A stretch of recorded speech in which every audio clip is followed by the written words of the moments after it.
Okay, cool. Good morning. I think we've got most of the registered folks on the meeting. So good morning and thanks very much for joining us here at Kudo this morning. I hope you are safe and well. The weather is perking up, so it's quite nice to look outside. We'd like to thank you for taking the time to come and hear what we have to say and perhaps share some thoughts with us at the end about the very vogue conversation of home worker and team worker and perhaps just go through what we see some of the options that we can present to you and that you can start to deliberate with your teams either now as you talk virtually or when you get back to the ranch. So I suppose the key thing is we recognize that the world has changed and it's changed quite dramatically. And we've seen exactly how quickly our workplace can change, the conditions under which we have to operate have changed.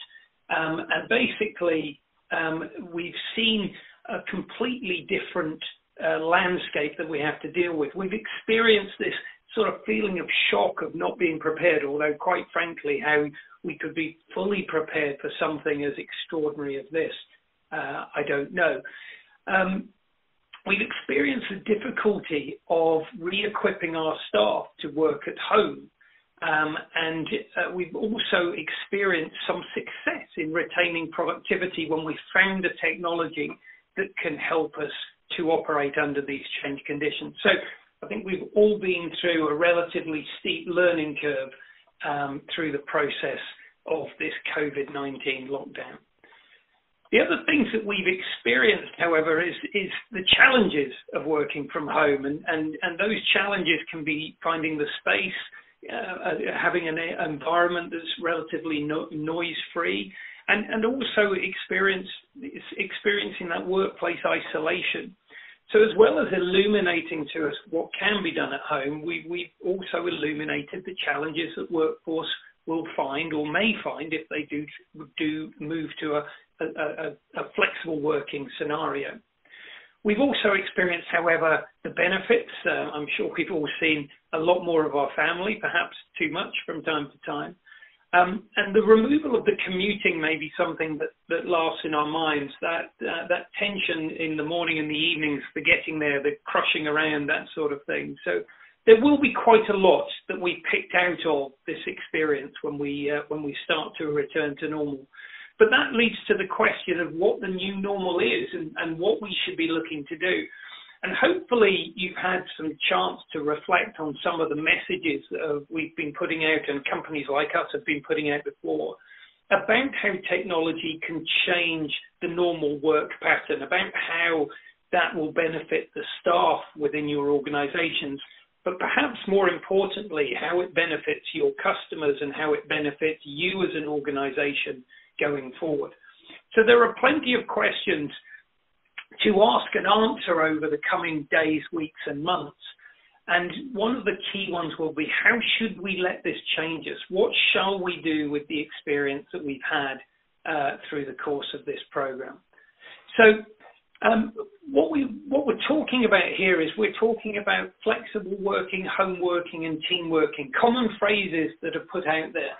And I think there's some very definite differences in these terms that we use. Home working, which is what we're being forced to experience now, is the permanent location of a worker in their home environment. And that, I think, will remain one of the low demand requirements. But flexible working and team working are two of the things that I'd really like to focus on here, because what we're talking about is enabling productivity without necessarily communing people in the same place. And the simplest starter for 10 for that is to create an environment within your organization where there is choice and where there is the opportunity to communicate through technology as well. And simply that starts with things like laptops, smartphones, and moving services and applications into the cloud. So you're not either location dependent or devices that are inflexible. You're not dependent on inflexible devices. And funnily enough, when we talk about smartphones, that may not necessarily be the smartphone that you as an organization provide.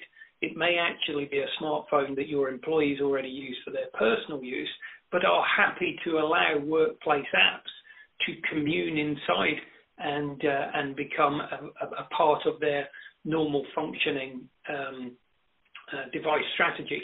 As long as it doesn't cost them anything, that's normally the prerequisite, and as long as there's an off button for the weekends. So we start off with this discussion, this general discussion about infrastructure, and that may lead us to go away from things that we've used for some time, including the common desktop phone. But there are still people who like that sort of thing. So let's not just say we must choose to move away from physical devices and things that we've enjoyed in the past. Let's just start to look at this as optional. So the other factor that we've engaged with when we've been engaging with businesses over the last 10 years, one of the other factors that comes up is this feeling of concern about control of the business and the workflow of the business, control or monitoring of the performance of staff when talking to customers and the customer experience, and really this question about productivity management.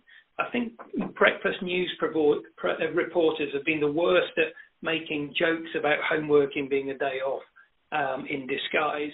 But I think we've all discovered now, because we've had to work from home, that productivity can be maintained and can be driven in a home environment.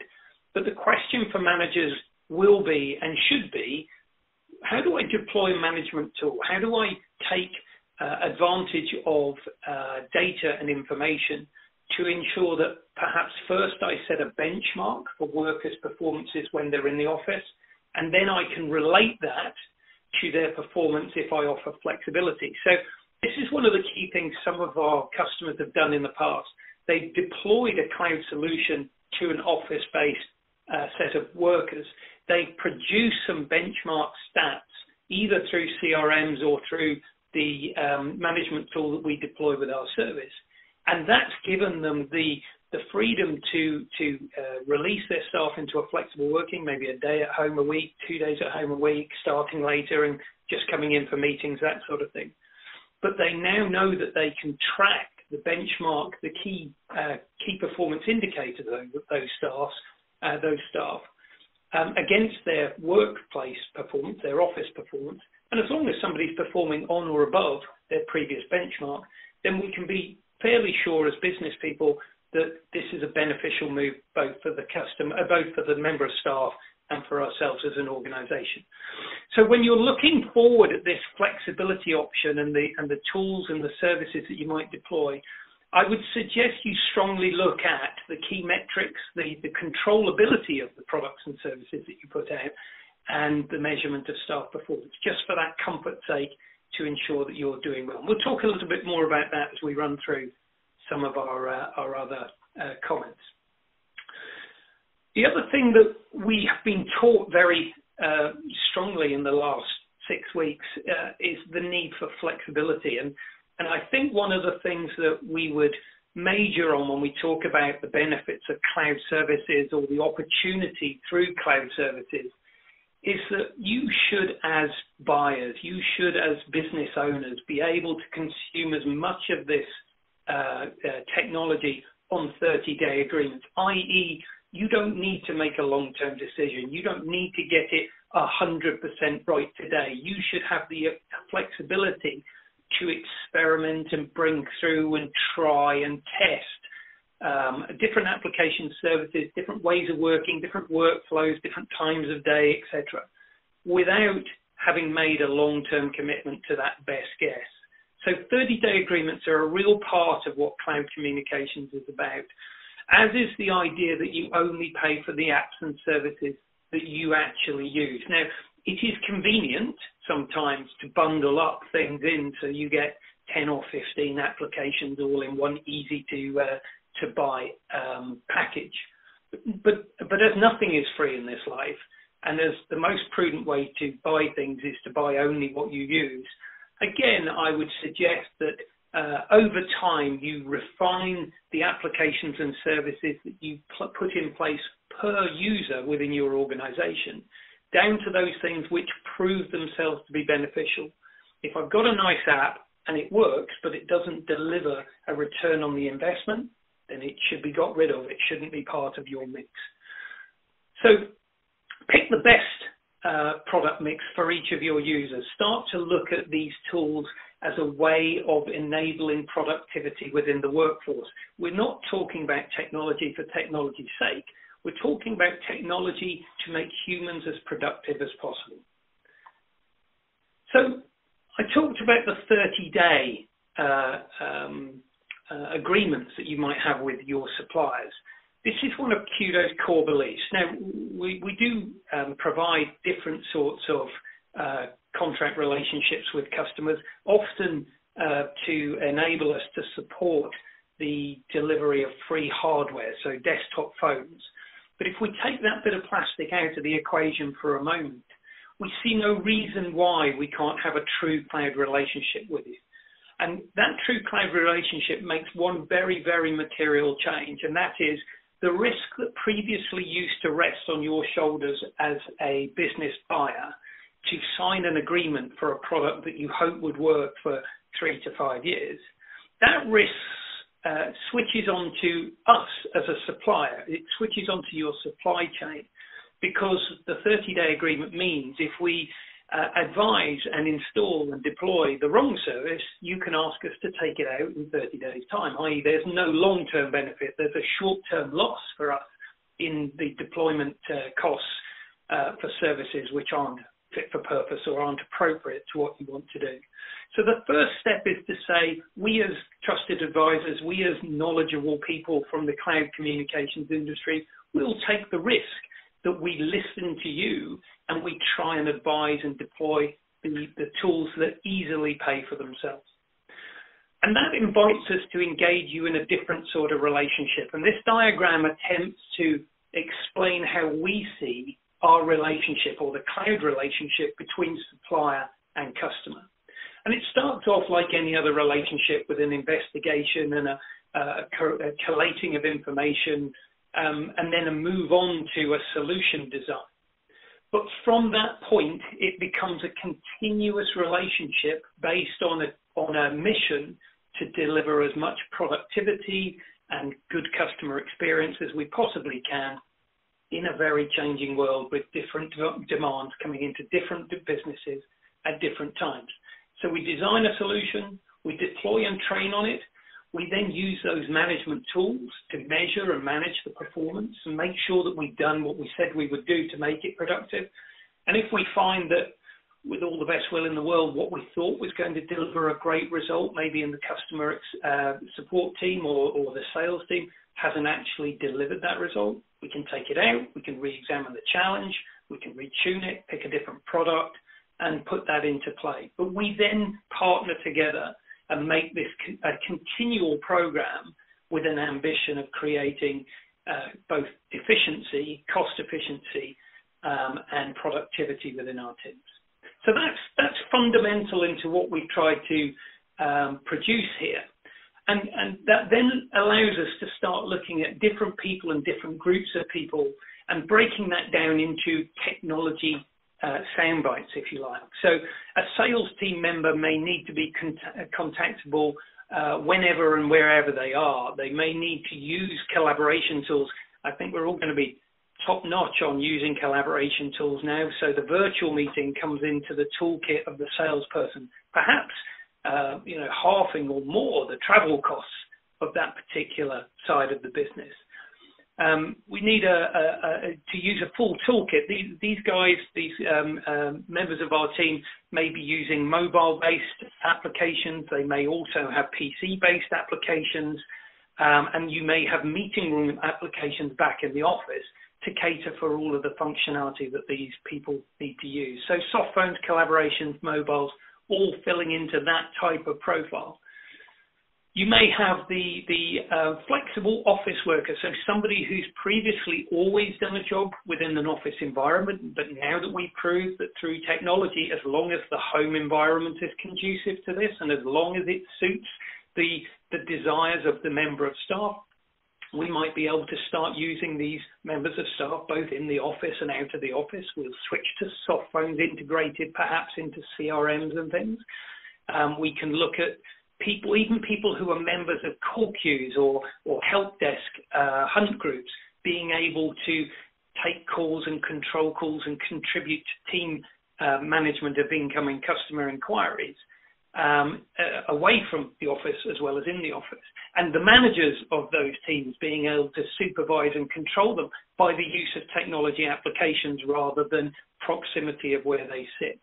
And that perhaps then brings in other things like chat queues instead of voice queues. You know, your customer base may want to chat from a web page and find out things about your products there rather than phoning up to work on a queue. And chat queues can very often work better with a home worker than perhaps the voice queue. So it again allows you to look at these different challenges that you've got as a business and technology solutions and location of personnel. Flexible workers may work longer into the evening on chat queues than they would working as a voice queue operator in the office during the day. So plenty to consider in that sort of space. And then we have maybe some of our different specialist teams who are out there whose communications requirements are actually pretty simple, but we need to mobilize them. We may have some compliance that we need to cater for in terms of call recordings and or record of visits, etc. And, you know, the care worker in the community may be a good example. And here we may examine a SIM card that is an extension. So it works on UK GSM. It actually roams across all of the GSM networks in the UK, but you can stick it in a £20 standard mobile phone and have a very low-cost deployment of a very capable extension service out to this field-based workforce. But again, all of this is about examining a couple of things. What is the requirement for each type of worker, and what is the requirement for each individual worker? Which headset works for people, whether people like handsets, whether they're an Android or an iPhone, whether they prefer to do it one way or the other. Each person can be tuned over time using our perpetual management method to be as effectively served by technology as we can possibly achieve. And again, because it's 30-day agreements, we don't have to get it right every time. We can have a go at something, we can prove it right or wrong, and we can scrap it or keep it. That's the principle of how we should work. So again, here are some of the products that we would love to show you. And again, this isn't really the big pitch. So if you'd like to have a meeting with us and have a chat through and a real work through some of this stuff, I think you'll be fairly familiar with soft phones on PCs and meeting rooms and that sort of thing. Combining them all together is a very efficient way to do that. So the UC1 Trio is a soft phone with instant message and presence. So being able to see what your co-workers are doing and being able to message them as well. Can have a full collaboration meeting room bolted onto it. If you're not a big user of this, you don't have to have these. These are all separable items. And it will work as a PC phone, it will work as a smartphone application, and it will work as a tablet application. And as you can see from some of the team here, not only does it cater for sensible business meetings, but if you're trying to keep your spirits up and you have beer o'clock on a Friday afternoon, it allows us all to commune and have a bit of fun as well. But that's bringing technologies together in a simple fashion, multiple discipline. You may already have the use of some other services like MS Teams, very popular deployment at the present time, and you may want to link MS Teams out to a more efficient set of business services such as controllable hunt groups, controllable call queues, call recording, mobility products, etc., etc. So we have a direct plug-in to MS Teams called Call to Teams. So we can deploy a handset in, and I'll briefly show you this in a minute on the live show. But basically it allows you to have an application device plugged into the Teams device, which you might be using all the time. It also supports the mobile Teams app. So if you're using Teams on a mobile, you can also do dialing from there as well to outside numbers. And there are some handset devices. So if you do love to have a device, a plastic device on your desk at work, you can also acquire MS Teams dedicated handsets, which will work in conjunction with the calls to Teams for normal telephony. So plenty of options there. And then finally, just going back to this need to be able to manage, measure, and monitor what's going on. We have the UBOS portal, which is our own product and designed and has 102 people working on it as a development team. But the idea here is that you as a manager can pull off and can see easy statistics about the performance of your teams, of your inbound call queues, of your inbound chat queues. You can have a look at the quality performance by using the call recording storage and retrieval services, which are all within the same portal. And it's a very, very powerful tool, both to enable you to refine the performance of your teams, but also to ensure that you are getting a good return for the deployment of flexibility and the support of your staff in how they actually work. So those are cornerstone products that we can look at. I will just bring them up on screen so you can see them live. Let's start off with Teams as we were talking about that. So if you're using Teams, you'll be familiar with this environment. However, if you go into the calls button, this is really, originally you'll be seeing this as driving calls within the team itself, within the Teams experience. But this dial pad allows you to then drive calls out or receive calls in from the normal telephony route. So it's pretty well accepted that Teams is a great in a team working tool, not such a great telephony tool. And this allows you to take the power of one and plug it into the power of our Cisco BroadSoft switch and all of the additional applications and services which we built on top of that for the last 20 years or so. So that's Teams. Then we've got the UC1, which I talked about before and which I use all the time myself. This is UC1 with its ability to do chats, its ability to have buddies and see how the buddies are getting on, all the sort of normal things that you'd expect, like call histories and dial pads and et cetera, et cetera. And I can also expand that out to being a meeting room as well. And if I wanted to invite my friend Seamus into the meeting room, I could just invite him down there. That will throw him into the meeting room. And as you would expect, you can have as many people joining the meeting room, up to 25. Seamus will join in. You can do video on this. We will spare you the enjoyment. You can probably see from the thumbnails how little you'd gain if we were to actually do a video call. But basically, it's very easy to get people in and out of the meeting room, to share screens. I don't know if Seamus wants to share a screen while I'm chatting. But this is a very powerful interactive tool to which I can invite third parties. So again, if I just hover over here, I can copy the invitation guest link from my meeting room. I can send it out to people and I can have them join it. And it's often used these days to invite the family for a weekend quiz as it is to do business on, but it's a very simple process for us all to utilize.